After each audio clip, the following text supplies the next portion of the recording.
Srangshlo Kaisha Pandani Bisingti Udaipur Fisheries Department Niloaji Sakumpai Katal Fisheries Education Center Irrigation Klaisaka Manjaka Finance Minister Pranjit Sinha de Montri Sudang Sudasna Kobe Kubanadong Ro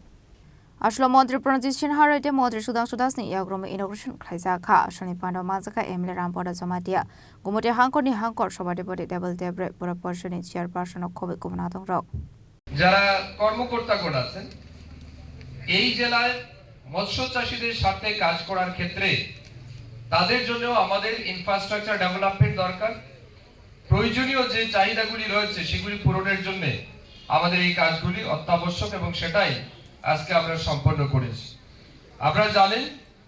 এই ফিশিকালচার knowledge centre আমাদের ত্রিপুরা সরকারি fishery ডিপার্টমেন্টের পক্ষ থেকে 2023-24 অর্থ বছরেই আমরা তার স্যাংশন দিয়েছি প্রায় 1,77,00,000 টাকা ব্যয়ে এই নবনির্মিত ফিশিকালচার নলেজ সেন্টারের কাজ সম্পন্ন হয়েছে এবং আরেকটি ধনীসাগরে যেটা আমরা করেছি construction of single storage fish production unit at ধনীসাগর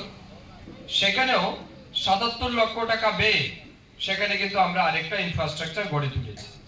আমরা জানি মাননীয় ডেপুটি ডাইরেক্টর মহোদয় বক্তব্যে বলেছেন আমাদের রাজ্যে 8টি জেলার মধ্যে সবচেয়ে বেশি মাছ উৎপাদন যে জেলার মধ্যে হয়